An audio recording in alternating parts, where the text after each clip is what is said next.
So, ladies and gentlemen, Chief Scott and District Attorney Brooke Jenkins.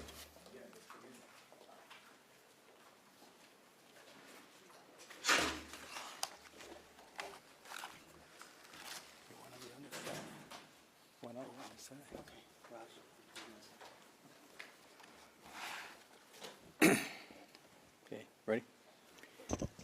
All right, good evening, everybody, and thank you for joining us here today. I am Chief Bill Scott of the San Francisco Police Department. I'm joined by our District Attorney, Brooke Jenkins, to my right, and I have our Assistant Chief of Operations, Chief David Lazar, and our Deputy Chief of Investigations, Raj Vaswani, with me as well. So I want to start off by saying thank you again for being here, and I want to give you an update, as we said we would. It's given as much as we can talk about at this moment. And let me start off by saying this is still a coordinated and collaborative effort between the San Francisco Police Department, the Federal Bureau of Investigations, the FBI, the U.S. Attorney's Office, the U.S. Capitol Police, and our San Francisco District Attorney's Office led by DA Brooke Jenkins. At this time, the San Francisco Police Department is still the lead investigating agency. Each agency is evaluating the facts that flow from this investigation and evaluating those facts within their respective authorities to take the appropriate action. First, I'd like to provide a little more detail of what transpired this morning when the officers arrived at the scene. We've gotten a lot of questions. We want to clarify some things. There are just a lot of theories and speculation out there, so I will provide the detail I can. But please understand that this is an ongoing and active investigation, and there's a lot that we still need to dig into. So when the officers arrived and knocked on the front door of the residence this morning, the door was opened by someone inside, and the officers observed through the open door Mr. Pelosi and the suspect, Mr. DePapi, inside the entryway of the home. At this time, the officers remained outside of the threshold of the home, and they observed Mr. Pelosi and Mr. DePapi each with one hand on a single hammer. It was one hammer that the officer observed. Officers, while still outside of the doorway threshold, gave commands to both men to drop the hammer. Mr. DePapi immediately pulled the hammer away from Mr. Pelosi and violently attacked him with the hammer. The officers immediately entered, tackled the suspect, disarmed him, took the hammer away from him, and took the suspect, Mr. DePapi, into custody. They requested emergency backup, and they rendered medical aid. I can confirm that Mr. DePapi forced entry into a rear door at the rear of the Pelosi home. And I'd like to reemphasize the quick response and actions of our officers, Officer Kobe Wilmus, Officer Kyle Cagney, and Sergeant Edmund Huang. Also, I want to reemphasize and thank our dispatcher, Heather Grimes, for her intuition, her quick thinking.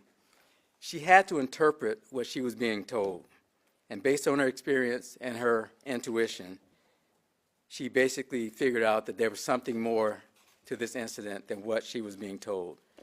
Her actions, in my opinion, resulted in both a higher priority dispatch and a faster police response. I think this was life-saving.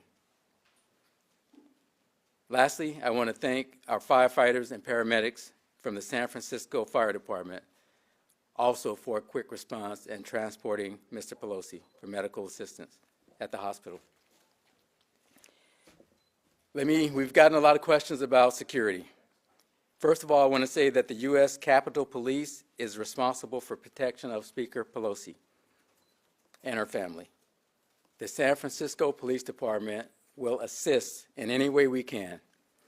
I've been in contact with Chief Tom Menger of the U.S. Capitol Police.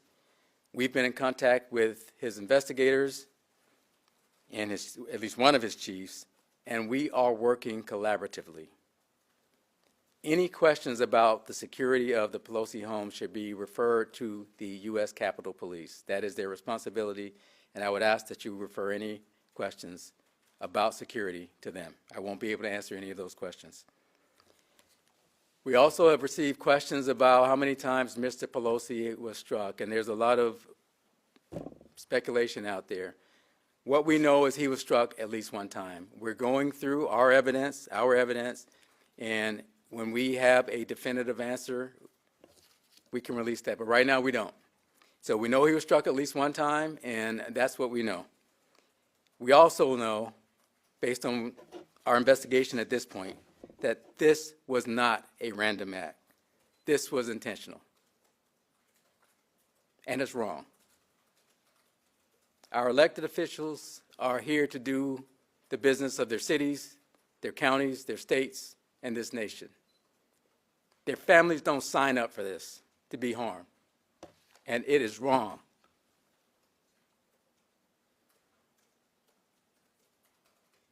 And everybody should be disgusted about what happened this morning.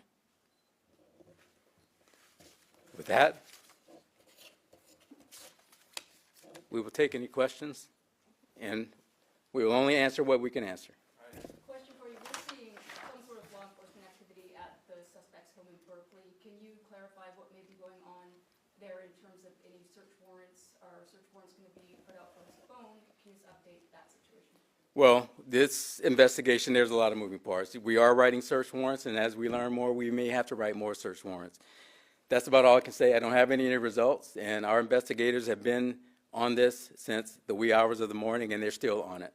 So we're going to do everything we can to uncover every piece of evidence that we can to hold this person accountable. So they have been into the home? I'm not sure that they've been into the home at this point, but I do know that we have written search warrants, and that work is ongoing. Right here. Is the suspect on a 5150 hold, or are they in jail? Well, I can't, the suspect is still in the hospital. Definitely, I cannot release, and it's not appropriate for me to release any of the suspect's medical information, but the suspect is still in the hospital. But let me say this. We intend to book the suspect, whether it's in absentia or whether it's in person. He will be booked for felony charges.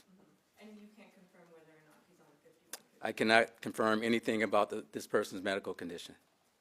Last question right up here. Yeah, you say this wasn't a random act. What can you say about, do you think this was politically motivated?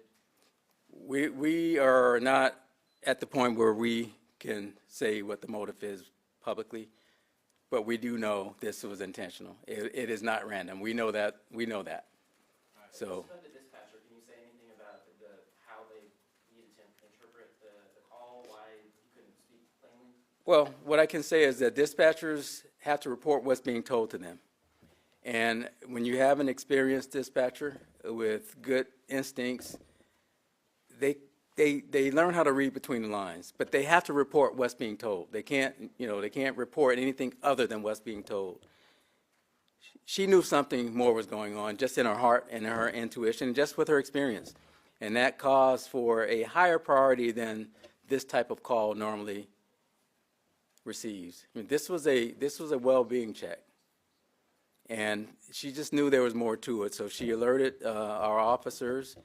She went that extra step, and because of it, they dispatched it at a higher priority than this type of call normally is, and that led to a quicker response.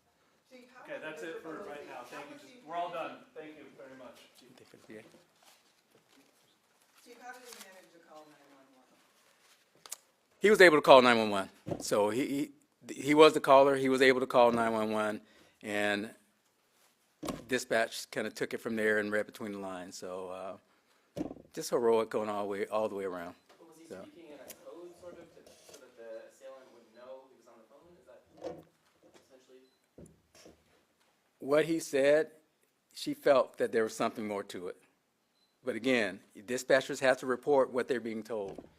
But thankfully, experience and intuition, sometimes when you're in this business long enough, you kind of get a sense for things, and her intuition was on point. So I'm going to stop there. So we're done for this evening. Thank you very much. Thank you all. We have a